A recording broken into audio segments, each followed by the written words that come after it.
Hi, and welcome to the Sit Down with Suzanne podcast. I am your host, Suzanne. As always, my aim is to inspire, to motivate, and empower. So sit back, relax, and enjoy the show. Bum, bum, bum, bum, bum, bum, bum, bum, bum, bum, bum, positively Susan, positively Susan, ba ba bum bum bum bum bum ba bum ba da da dum ba ba ba ba ba ba ba ba ba ba ba ba ba ba positively Suzanne. All right. So that is the jingle for my brand from my very own teen daughter, Sarah Jessica Anderson. And I'm actually developing a concept for a show that I talk to mothers of, or I should say, parents of teen daughters, and just, the things that go along with that, the joys, the tears, the laughter, and things like that. And it's an incredible experience, I think, being the mom of a teen, but there's just so many things that happen with them, so many things that changes with them. And I certainly remember being a teen and just the different emotions that I experienced. And I think it's such a different culture from when I was a kid. So that experience, I think it's something that's worth delving into. It's something that's worth exploring. So as I formalize the concept for that show, don't be afraid to reach out to me at Suzanne at positivelysuzanne.com if that's something that you would like to be a part of. So I have mentioned often that the Sit Down with Suzanne podcast is an extension of my brand, which is Positively Suzanne, which can be found on Facebook, Instagram, Twitter, YouTube. So my 6 year old's always reminded me, like, Mom, you never say YouTube. And so I have to put that in there because I know that they listen to the show. So it is also on YouTube, and I am also on Twitter. Every week when I do the show, I do try to answer one or two questions, and sometimes I do not get an opportunity to. But this week, I do have an opportunity to answer two questions. And thank you again for sending your questions to me at Suzanne at positivelysuzanne.com. I can't read them all, but I do enjoy getting them, and sometimes I will respond in kind. So the first question is, how do you keep track of all the things that you do? Um, I know it seems like I'm doing a lot, and personally, I don't think that I'm doing a lot. I think that we have a lot of things that is happening um, in our lives, and I think if we really and truly look at it, we realize that everything is connected. So I am a wife, I'm a mother, I work, I go to school, but I think all of that is just part of who I am. There's just so many different aspect, but I think it all goes together. Like I mentioned, what I'm doing with the Positively Suzanne and the Sit Down with Suzanne podcast, it's all a part of something that I am trying to do and I'm trying to accomplish. So each different components that I add to it. So I do the monthly magazine, which is Positive Vibes, which it is on hiatus. For the next 2 months. I am revamping it and I'll be relaunching it in January. And there's some other exciting news that are coming, but it's all under the same umbrella. It's just little things that I'm using to grow it and expand it. But personally, I do try to create a list of, priorities, and I'll put the highest priorities first, and then I'll check it off and go down the list. And, I mentioned on the last podcast, there's things that I'm not able to accomplish all in the same day or even the same month, and I just move it to the next one. So I am not too critical or too harsh on myself if I don't get something accomplished, because I know I can do it again the next day. So I'm a fan of lists. I'm a fan of post-its. In my professional life, one of the things that I do sometimes when I go and I have a lot of things to do, I'll put it all on post-its and I'll put it on the computer or on the printer. And then as I complete each post-it, I'll throw it in, the recycle bin. And it's fun to see like how many post-its I start off with and how many I end up with. So those are like just little tips and tricks that I use, and it makes me feel accomplished. So I think you can accomplish anything, but just have a game plan and prioritize and create that to-do list. And, one of the other podcasts, I talked about the making the bed concept. So make the bed, find one thing, do it, complete it, and then the other things will, just slowly fall into place. You'll have a starting point to say. So that's it. And the other question, and I think I've been asked, this question before, and this one, it's asking me, how do I measure success? And, I've talked about it differently. I've actually, did a show about creating your own success based on your own standards, not on somebody else's. I mean, personally, success for me is different. If I set out to accomplish something and I did it, like I feel successful, but I don't allow traditional norms like other people's, what they say or do, deter me from, continuing something that I'm doing if they don't think it's a success. So even starting this podcast, I mean, there are listeners, there's stats, there's downloads, and I'll see others sharing, they got 5 million downloads or they get 5,000 downloads and, things like that. And I'm not there yet. And it's okay because my success is my own and I'm doing this for a personal reason. I'm doing this to help others. So, even one person coming up to me and said, "Hey, I listened to your podcast and it helped me." To me, that's success. And that's what I want to encourage all my listeners. You do have to create your own success. If you consistently measure your success compared to someone else, you'll consistently find yourself, lacking and needing. It's funny. I was on social media this morning, and everybody is talking about Tyler Perry Studios and what he's been able to do, and it's incredible. Just hearing his story and what he accomplished, and some people are looking at the now, and they're not looking at the Tyler Perry that struggled. One of the things that he talked about, he had talked about by the grace of God, and I've spoken about my faith often. I truly believe that God does what he does. So you can, and he said this, you can plant the seed and, you can water it and nourish it, but, you can't control the sunshine and you can't control the rain. And only God alone controls that. Now, I don't know how old the interview was or how new the interview was, but it was just very touching just to hear that because I've always believed in the power of God and the power of what he can do.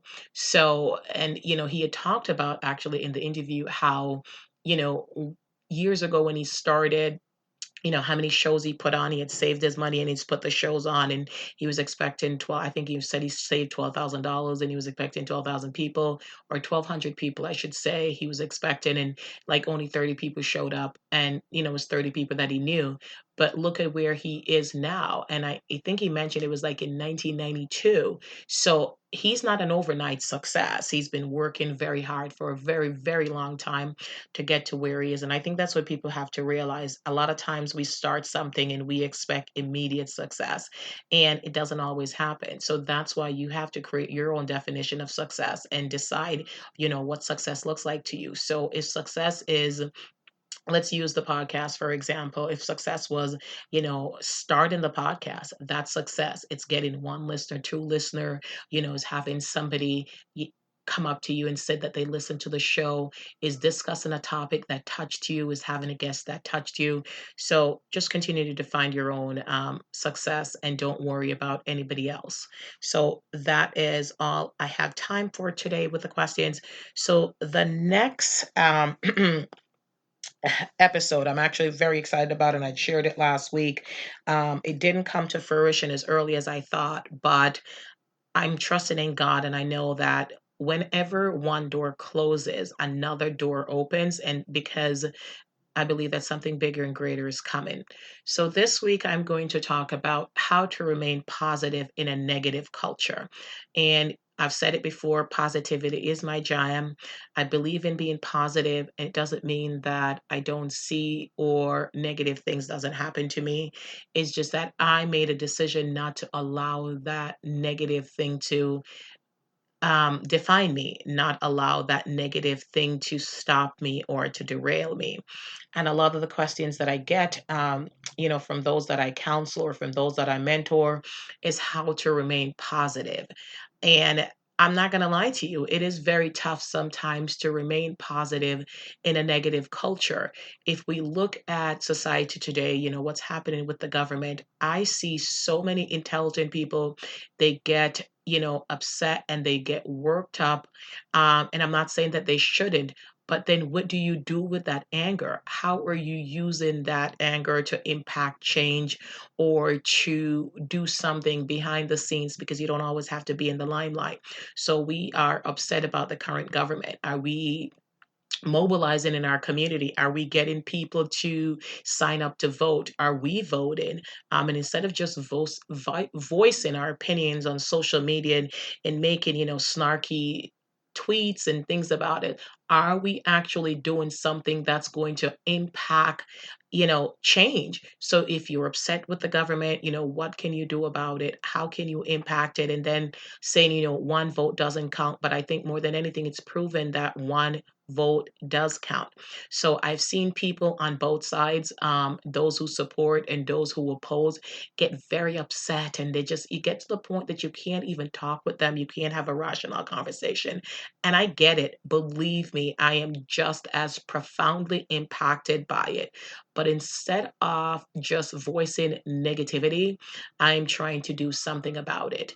So right now, I know there's a lot of campaigns going on in terms of get out and vote, get the vote, partnering with other organizations. And like I said, you don't have to be in the forefront, but do something behind the scenes to get people to vote. Have a rational conversation with somebody. I had a conversation with someone the other day, and they were talking to me about, police brutality, and that is something that impacts me. I have African American brothers and uncles and cousins and friend. I'm African American, and it's just the way that it seems like Black lives do not matter, because we are, consistently hearing on the news, police in bulletproof vests with guns and, feeling threatened, and, a Black man's life is taken. And, she asked me about it. And, I had another person that was talking about it, and they were ranting. But I will tell you, like, when you're ranting, oftentimes people don't hear the message or what you're trying to say. And it impacts me because I feel that it's hard to raise Black men. It is hard to tell them that, life is fair. It is hard to tell them that, that they will have the same opportunities as, their Caucasian counterpart. And you have to be realistic, and you have to tell them, about the situation. You have to tell them that they get pulled over more often, than any other race. You have to tell them that they'll be unfairly judged, but you also have to let them know that they cannot allow that to make them bitter. They still have to, in part, turn around and raise their young Black men, and they have to turn around and raise their, little Black girls. So, how do you, and it's a tough job, I'm telling you, how do you tell them to remain positive in a negative world? How do you tell them to be cautious, be wary, but still be loving and open? It is a very difficult decision, because every Black child has to have that conversation, you know, to say how to behave, when they're pulled over by the cop. And I know that, the Caucasian race is not a conversation that it's typically had with young men, but it's a sad and unfortunate fact. But also still allowing these young Black men to live their lives and to be open to celebrating who they are, accepting who they are, raising their kids, raising their sons and their daughters, and being, leaders in their community and things like that, knowing all the unfairness that they have to put up with. And I think, like I mentioned, work behind the scenes, do things that will make an impact, be angry, but be productive. Um, Find a solution, work with those who have been doing the work and have figured out a way how to, instead of just standing outside and railing at the system, find a way to get inside and dismantle the system that doesn't work, and implementing a system that is beneficial for everyone, for every race. So, that's how I remain positive in something like that, because it is disheartening to turn on the news and see another situation where a black life is taken as if it doesn't matter, as if it doesn't have impact. So that's what I'm going to encourage you to do. Get angry, but do something about it. What can you do?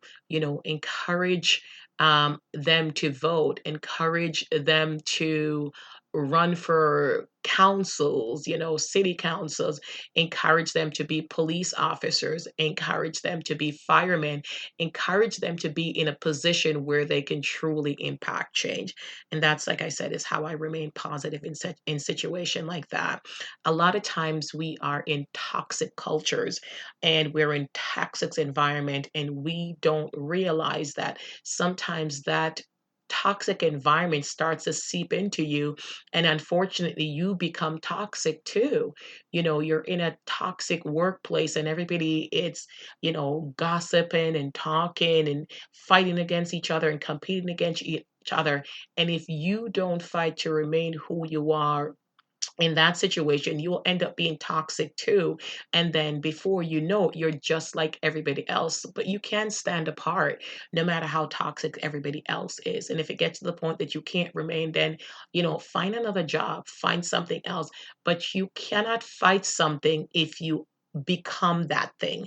So if you think your workplace is toxic, don't become toxic right along with them, because that's not going to change it. If you're in a toxic relationship, again, get out of it.